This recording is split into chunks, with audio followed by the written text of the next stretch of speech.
ñaar fukk ak juróom waaw ñu dikk ak yéen suñu météo du jour daal di koy doore fi nga xamante ni nag moo di ndakaaru jamono ji ñu fay àddoo nag ñu ngi ci 18 degré Celsius après midi bi tam daa ñoom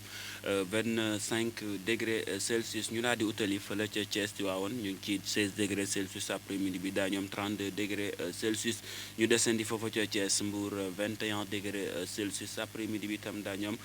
37 degré Celsius ñu daal di dem fële ca Saint-Louis Bango Dagana 18 degré Celsius après-midi bi daa ñoom 34 degré Celsius Podor 20 degré Celsius après-midi bi daa ñoom 33 degré Celsius Louga 20 degré Celsius après-midi bi itam daa ñoom 34 degré Celsius ñu daal di descendi foofa ca Louga Linguère ñu ngi ci 21 degré Celsius après-midi bi itam daa ñoom li nga xamante ni moo di 36 degré Celsius ñu daal di dem fële ca Tambacounda Koupentoum 25 degré Celsius après-midi bi daa ñoom 37 degré Celsius Goudiri Bakel 22 degré Celsius après-midi bi daa ñoom 36 degré Celsius Matam la ñuy daal di dem jamono ji nekk ñoom ñu ngi ci 22 degré Celsius après-midi bi tam daa ñoom li nga xamante ni moo di 36 degré Celsius Kédougou la ñuy daal di utali ñu ngi ci 23 degré Celsius après-midi bi tam daa ñoom 38 degré Celsius Kolda 20 degré Celsius après-midi bi daa ñoom 37 degré Celsius Ziguinchor Bignona 19 degré Celsius après-midi bi tam daa ñoom 36 degré Celsius Cap Skirring ñu ngi ci 21 degré Celsius après-midi bi tam daa ñoom 33 degré Celsius ñu daal di dem Sédhiou waaye itam foofu lañ koy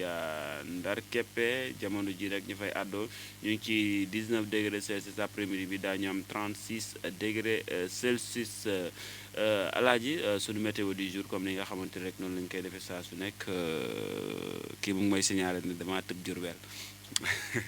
voilà Diourbel mu ngi ci 20 degré Celsius après-midi bi daa ñoom 35 degré Celsius merci beaucoup Kaffrine 22 degré Celsius après-midi bi tam daa ñoom 39 degré Celsius loolu moo nekkoon suñu météo du jour tey nag laaj bu ñu ko xayma ci côté nord bi daa ñoom 18 jàpp li nga xamante ni daa ñoom 16 jàpp li nga xamante ni moo di 21 degré Celsius après-midi bi itam daa ñoom li nga xamante ni moo di 25 jàpp 36 degré Celsius leneen la ñuy daal di dem wax ci li nga xamante ni nag moo di géej gi bu ñu xëyee maanaam tey jii di le 27 janvier 2025 bu 7h40 jotee géej gi dina yegg ba 1,32 mètres bu 20h08 jotee géej gi dina yéeg ba 1,56 mètres waaye itam ginnaaw loolu itam géej gi dina wàcc bu 1h38 jotee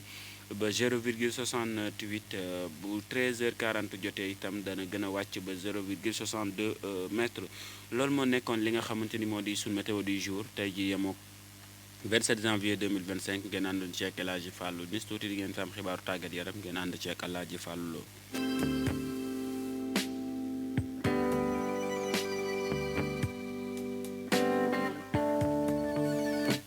jërë ngeen jëf mbokk yi comme ni nga xamante ni rek noonu lañ ko junjee wala noonu lañ ko doon waxee ci suñu météo du jour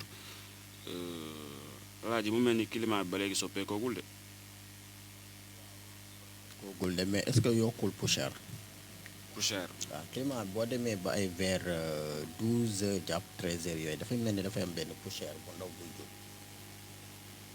poussière yow mi xam ne yaa